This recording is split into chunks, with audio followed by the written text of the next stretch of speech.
All right, let's get right into it. Today, we're breaking down a really provocative argument from political commentator Goldie Gamari. Her big claim? That there's a direct line connecting today's left-wing activism in the West to the historical events of the 1979 Iranian Revolution. It's a heavy, supercharged assertion, so let's dig into the source material to see exactly how she builds this case. So let's just dive right in with the central claim from the source material. As you can see, she's not framing this as some simple political disagreement. Nope. This is a direct, flat-out accusation of terrorism. So let's unpack how she gets there. Okay, so to even begin to understand this, we've got to be super clear on who exactly the speaker is talking about when she uses this term, woke left. Right off the bat, the speaker draws a really sharp line in the sand. She makes it clear she is not talking about your everyday, mainstream liberals. No. For her, the woke left is what she calls an extremist fringe. Think communists, Marxists, and Antifa. Those are her examples. And this is the absolute linchpin of her entire argument. She's connecting their ideology directly to action, saying that their beliefs inherently lead to instability and, well, violence.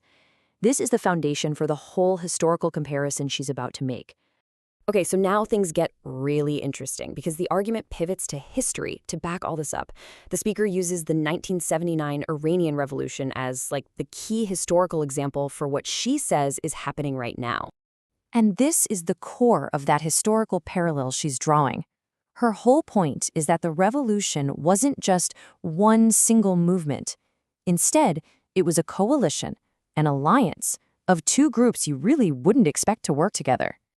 And she gives this coalition a very specific name, the Red and the Black. For her, red is this big umbrella for all leftist ideologies, and black represents the Islamists who were led by Ayatollah Khomeini. So you might be asking, what could possibly bring these two groups together? Well, according to the speaker, it was one shared idea, a so-called anti-imperialist ideology. That was apparently enough to make them temporary allies, all focused on the single goal of taking down the Shah. And this is how she says it all played out. It's this tragic trajectory where the leftists are basically cast in the role of what she calls useful idiots. They help the Islamists grab power, and then boom. Once the revolution is won, they're betrayed and completely eliminated. All right, so that's the history lesson, according to the speaker. Now let's look at how she takes that exact template and applies it to what's going on today. This is where she tries to connect 1979 to the present. And you can see the direct parallels she's drawing laid out right here. She's arguing it's the same exact dynamic playing out all over again. A radical left, as she sees it, engaging in political violence, attacking their perceived enemies, and once again acting as these so-called useful idiots. And to back this up, she doesn't just leave it at theory. She points to these specific, modern incidents. She labels them as acts of domestic terrorism and attributes them to what she calls a deranged leftist freak or the insane leftist lunatic fringe. For her, this is the proof that history is literally repeating itself. So you see how it builds? It goes from these individual examples and then blows up into something much bigger. The argument becomes that this isn't just about a few isolated crimes, but an existential threat to freedom and civilization itself. So take that alleged attack on Reza Pahlavi. The speaker frames it as something much more symbolic. It's not just an attack on one guy, she says. It's an attack on the hope of the entire Iranian freedom movement that he supposedly represents. And to really drive home the human cost here, the speaker throws out this number, 45,000. She claims that's how many people were killed by the current regime in just 2 days for supporting the Crown Prince. Now that figure is meant to show you just how high the stakes are for any action that might undermine the opposition.